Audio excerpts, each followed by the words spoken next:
apakah ada melahirkan seperti itu? Anak. Sesar tetap keluar darahnya.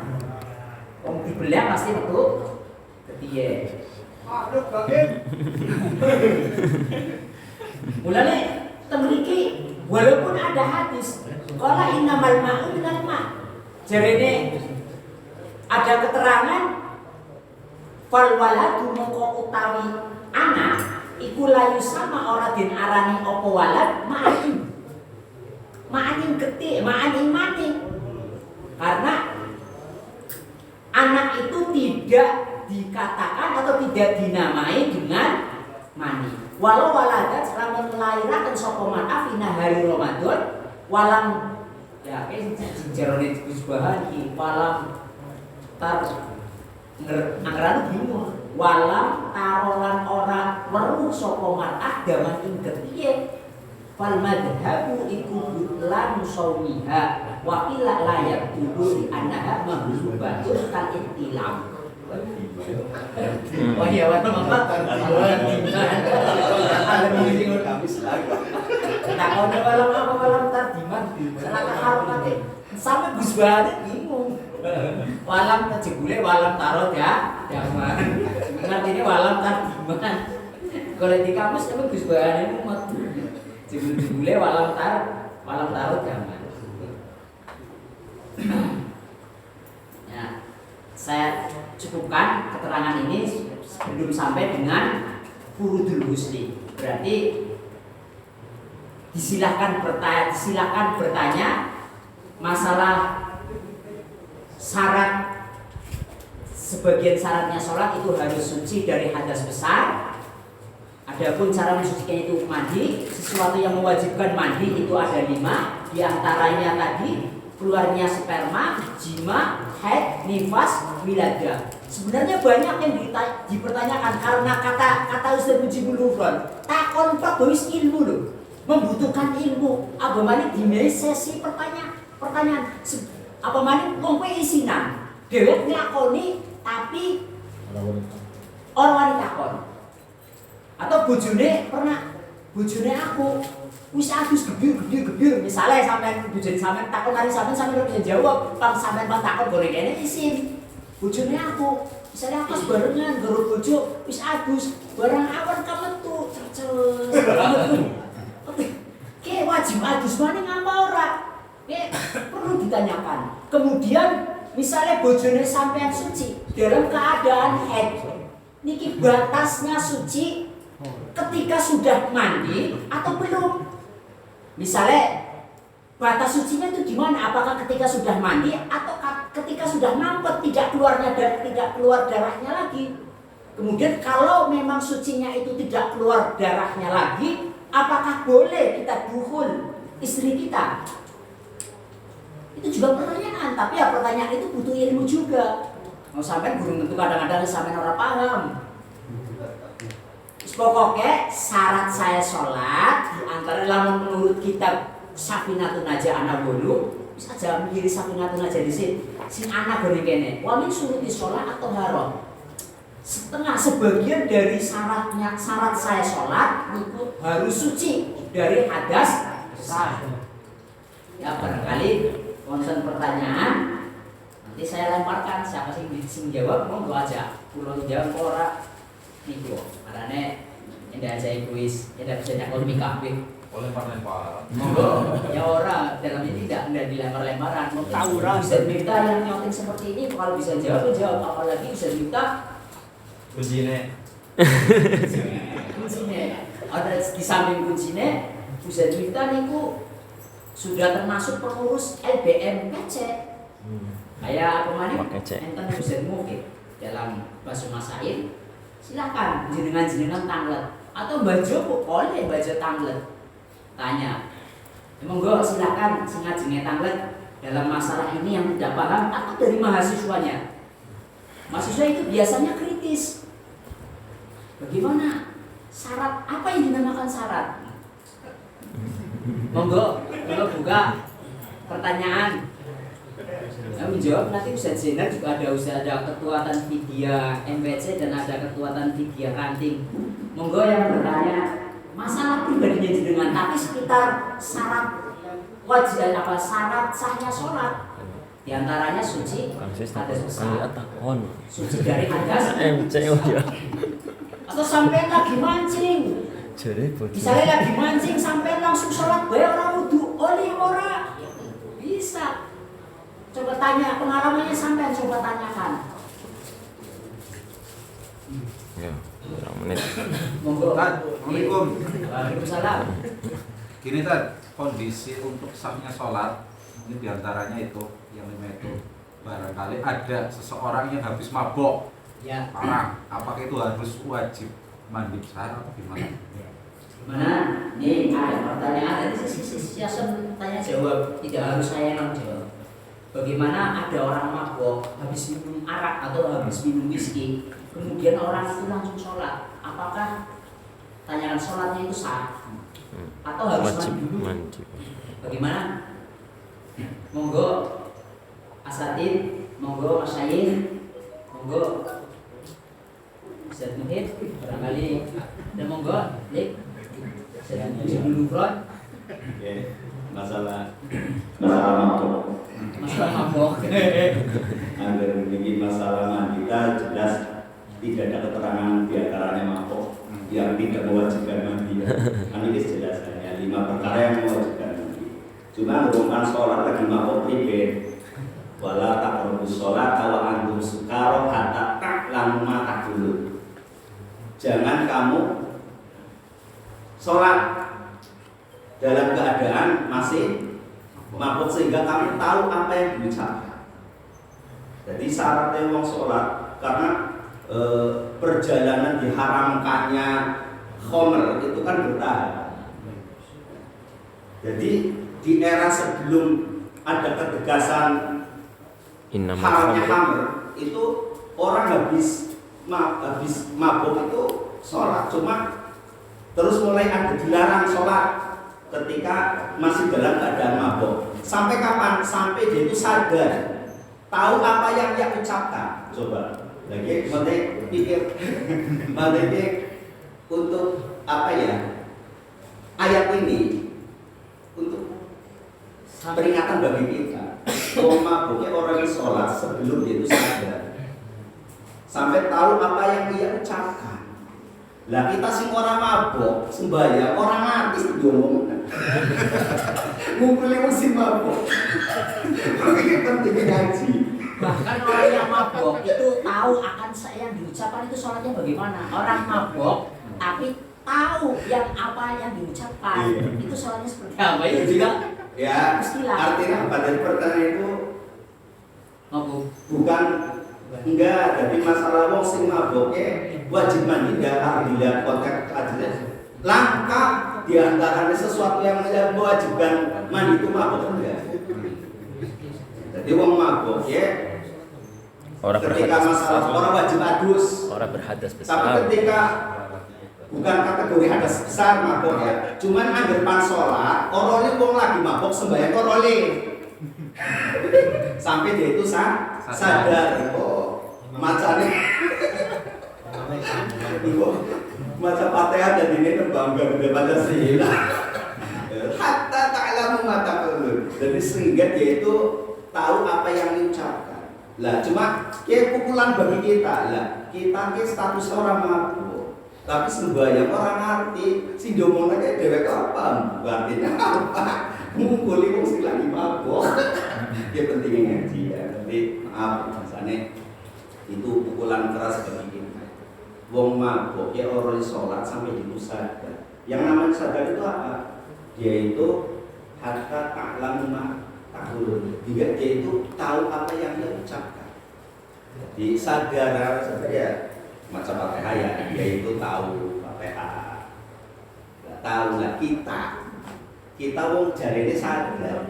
Tapi adone sholat sing diucapkan orang Arab. Tapi ngumpulin. Nah itu kan guyon ya, artinya guyonnya yang kita itu tetap ngaji terus. Jangan sampai wong mabuk baik pas sembahyang sore ngenteni sadar. Jadi tidak boleh orang dalam keadaan mabuk sholat, tidak boleh itu Quran itu. Wayang boleh ya. Nah, sampai itu sadar, tahu apa yang dia ucapkan. Nah, terus guyonan kiai-kiai, guyonan kita, kiai santri. Lah saiki dhewek sing ngakune sadar ora ngerti sing ucapkan kadang sholat. Saking bodoh. Maaf ya Mas Anila, itu peringatan. Kita itu jangan sholat tapi tidak tahu apa yang kita kerjakan. Karena diantara kategori khusyuk, mahwal khusyuk, asli khusyuk, jadi sambil kubur artinya tahu apa yang dibaca. Nah, supaya ketika dunia itu penting aja. Jadi aja sampai statusnya lebih parah daripada gue mabok, bisa kasar ya. Orang artis yang diucapkan nasi, umpan mabok dia sebayang, ngomong ini sampai dia itu tahu apa yang akan dia ucapkan. Nah, itu tadi itu tak video nih, tapi ini jawabannya tak bahwa kalau bicara hadas besar, mabok itu tidak masuk dalam hadas besar. Jadi tidak ada kewajiban mandi bagi orang yang mabok. Mana ada yang menambah lagi? Nyakal. Bagaimana yang menambah lagi? Barangkali ada yang menambahin apa?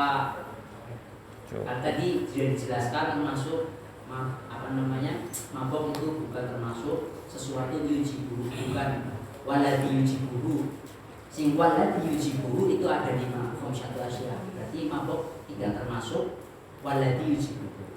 Cuma mungkin masuknya nang kesunahan mandi mungkin ada, karena diantara kesunahan mandi orang yang baru masuk Islam, orang yang waras dari gila itu diantara kesunah mandi yang hukumnya sunnah, karena dikhawatirkan ketika dia gila itu melakukan sesuatu yang dipertanyakan lagi maboknya, misalnya mabok kan di dalam konteks Al-Quran itu sendiri, di dalam konteks yang tadi disebutkan itu mabok yang sekiranya orang itu tahu akan yang diucapkan, yang kalau konteksnya yang dari kejadian fenomena yang nyata yang ada itu mabok, mungkin maboknya 1 botol atau setengah botol, sesloki atau 2 sloki.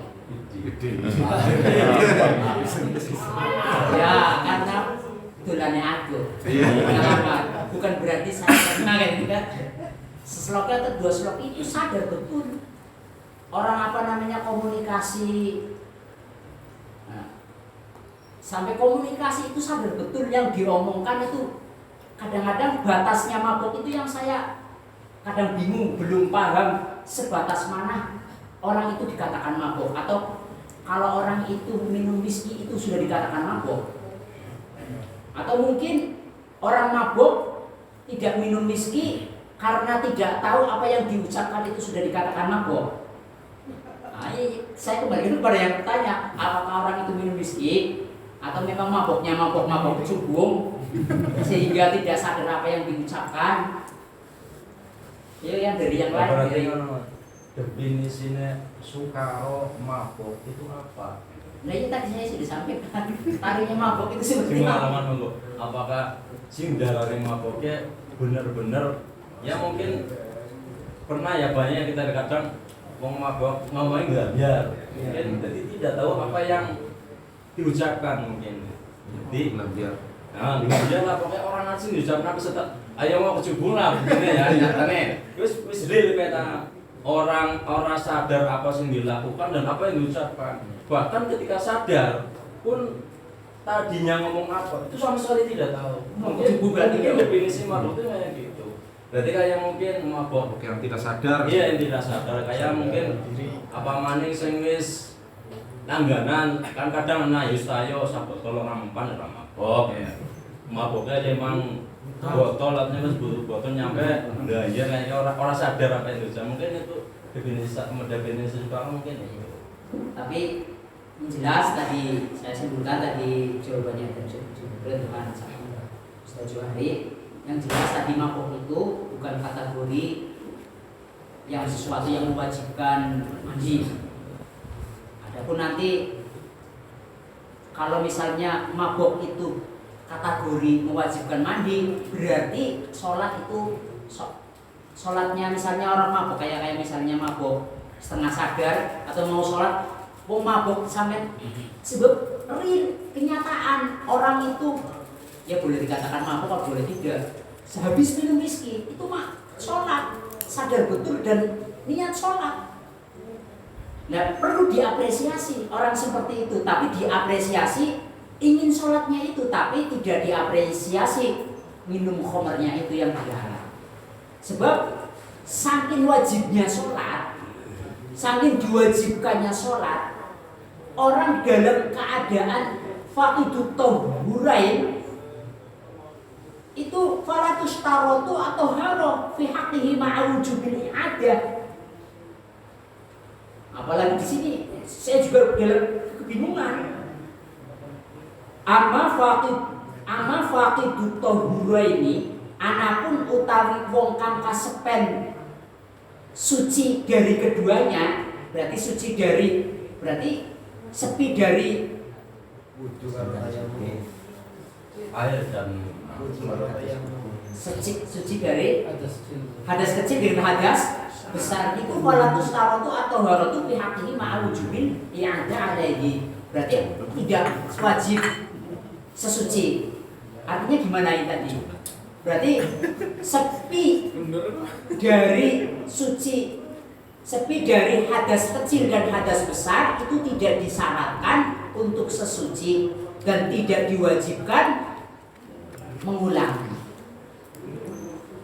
Artinya orang itu berarti tetap sholat, tapi tidak mengulangi. Mulane misalnya jenengan dalam keadaan apapun ya wajib sholat. Ini pentingnya sholat. Kecuali jenengan ada dalam sarahnya anggap walaisat dalam sarah gimana? Walau sholat biduniha, tapi ada keterangan lagi walau sholat, lamun sholat sopowong biduniha kelawan tanpa sesuci, artinya tanpa suci. Walau nasian dalam keadaan lupa, misalnya sampai lalai orang banyu wudu langsung sholat, tengriki lam tasihah mongko ora sah apa sholat dulu sholatnya. Tapi wa fi suratin nisyan yusabu ala qasdihi, gambarannya kalau lupa sesuci tetap diberi pahala yusabu dimei pahala sapa wong sing salate kelalen sesuci ala qasdihi karena sejo untuk melakukan sholat duna fi'lihi bukan pekerjaannya, bukan pekerjaan melakukan sholatnya, tapi karena niat sampean sejo untuk melakukan sholat.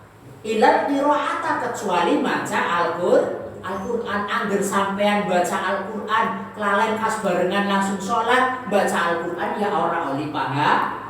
Ora oli sebabnya baca haram, ngemek ya haram, baca ya haram, ari sampai duwe hadas besar. Mulane bejo kumayangan kaya wong sampean sing ora pikun.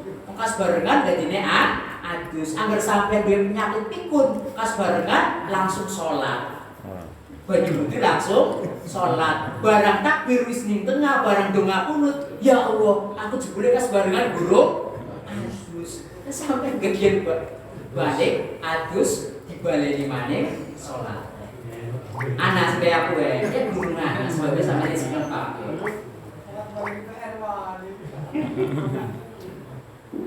Gimana, ada yang tanya lagi? Gimana Mas Is? Udah cukup. Betul. Kali ada yang lain?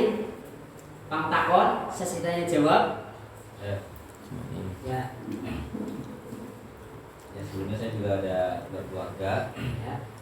Malam juga kadang berhubungan intim. Ya. Habis sisa.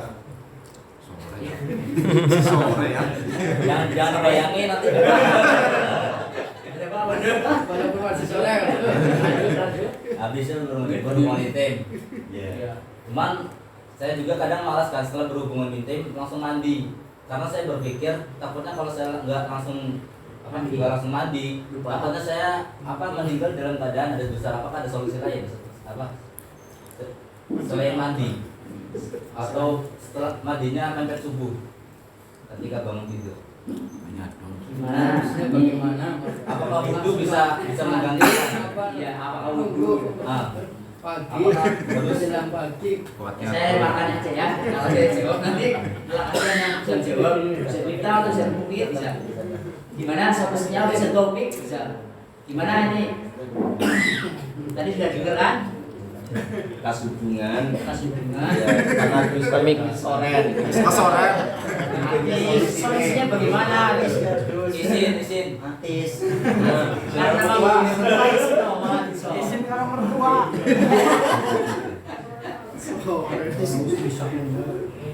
Ya, terima kasih. Untuk tim siswa sebenarnya.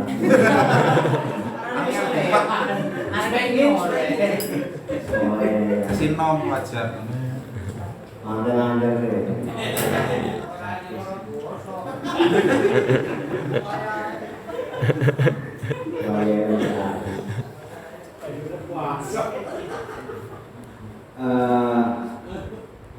hubungan setelah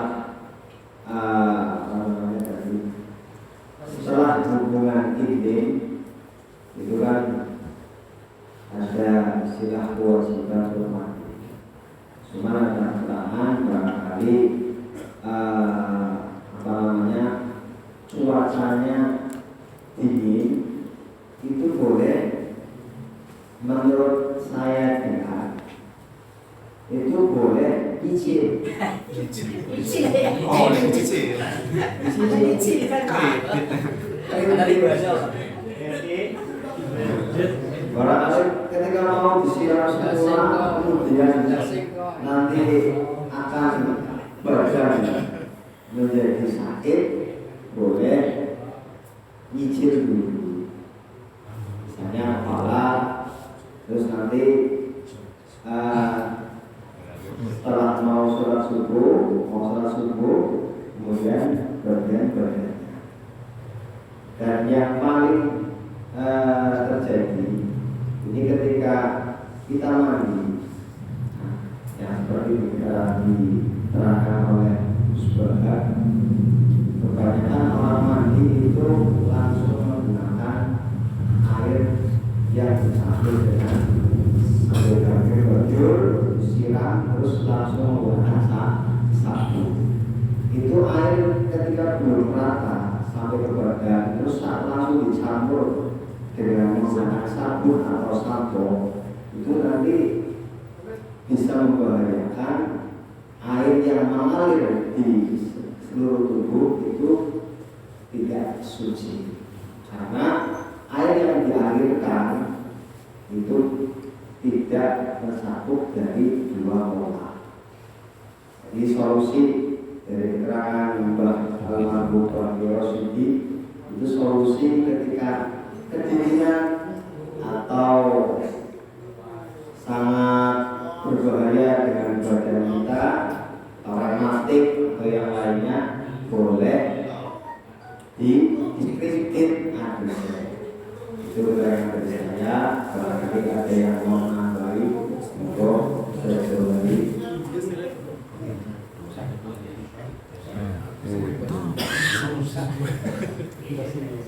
Kang Muhid.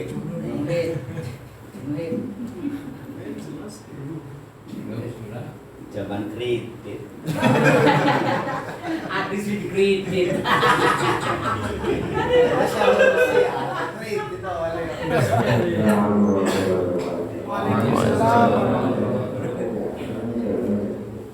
Yang namanya mandi itu bebas. Jadi mau kakinya dulu, mau kepalanya dulu, mau apa bebas. Beda dengan itu. Kalau itu ada taktiknya. Jadi kalau mandi bebas. Jadi istilah nyicil, kalau kita mau niatnya mandi, terus kakinya dulu atau tangannya dulu, kalau nanti kok itu sudah dikatakan mandi. Ini saya cuma mengetahui. Ada pun mau ada keterangan lain, istilah mandi juga. Kalau setelah jima terus langsung habis itu enggak, jadi enggak kalau hanya enggak harus langsung mandi. Cuma ketika dalam kondisi jima mungkin malaikat lunga. Jadi dikhawatirkan bukan si mandi setan. Jadi lebih baik kalau dalam kondisi hadas itu cepat-cepat bersuci minimal untuk kalau cuci tangan minyak mandi. Ini kondisi yang baik. Ini mau yang di awal ya. Kemudian mulai bersama lagi.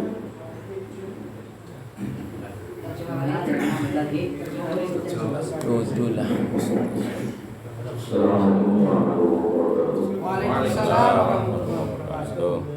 Sekedar menambahkan, tenang saja yang masih sekolah. Saya tidak mengakui saya sudah sembuh. Ya betul. Karena memang alat dikandung sekolah ya OTW ya. Cuman yang namanya habis hubungan atau bisa itu wajib mati, wajibnya mati. Tapi menyegerakannya itu punya sunnah. Wajibnya mati entah itu dijalankan kapan saja, tapi takjilnya bagiannya menyegerakan itu punya sunnah. Dan kenapa disunahkan takjil bagian habis? Di antaranya, kalau tidak salah, pernah saya mendengar pendidikan dari medis kesehatan itu ketika orang habis mengeluarkan sperma itu seluruh pori-pori terbuka dan hanya bisa tertutup dengan mandi jinabah. Jadi secara kesehatan barangkali saat pori-pori itu terbuka itu kemasukan oleh yang namanya pori-pori terbuka itu kan sudah termasuk apa itu atau sehingga itu secara medis.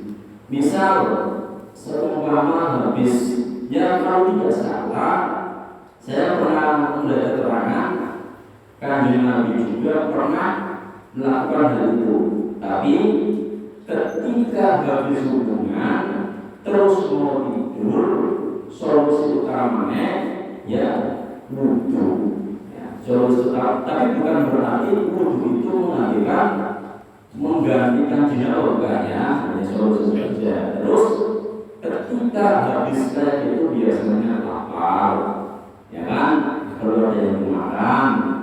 Solusi pertama itu mencuci kedua tangan, habis itu umur syukur wudhu. Karena ketika ada jawab di sini ada namanya jawab, yuk langsung jawab, cuci tangan, umur syukur wudhu. Karena kalau habis kayak dibuang langsung makan itu mewariskan kefakiran. Itu kalau tidak salah saya pernah melihat keterangan demikian. Mungkin itu saja yang bisa saya sampaikan. Kurang lebihnya mohon maaf yang besar. Assalamualaikum warahmatullahi wabarakatuh.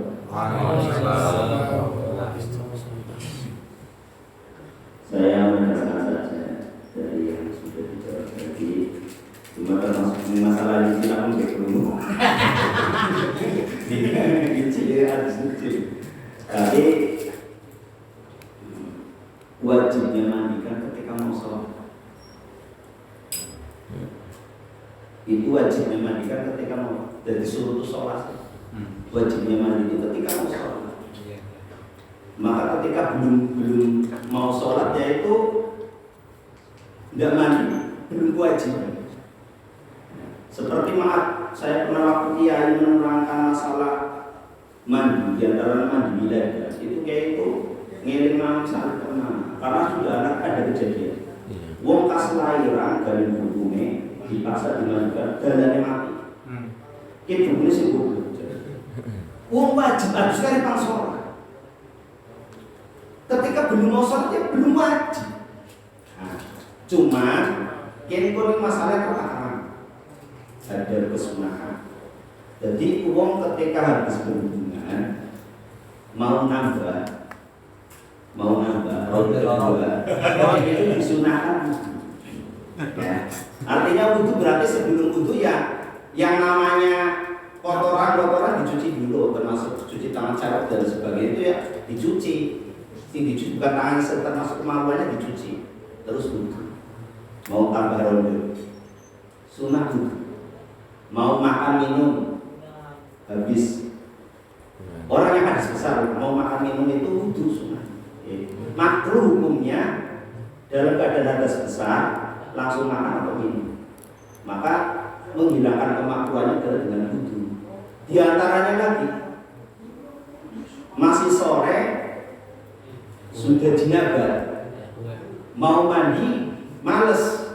Solusinya bagaimana? Solusinya wudhu. Supaya apa? Seperti diterangkan Ustaz Noe, jangan tidur dalam keadaan hadas besar. Dalam keterangan kita kecil Su'abil imaniyah di Utuh Hakim Madani itu ada keterangan orang yang hadas besar tidur itu disamakan kajifatil kafir, seperti bangkainya orang kafir statusnya. Artinya tadi malaikat itu, malaikat rahmat tidak mau mendekat. Itu statusnya orang yang dalam keadaan hadas besar tidur. Makanya bagi kita yang sudah berkeluarga, ketika habis berhubungan intim, kalau masih males mandi, maka minimal wudhu supaya kita tidur dalam keadaan itu tidak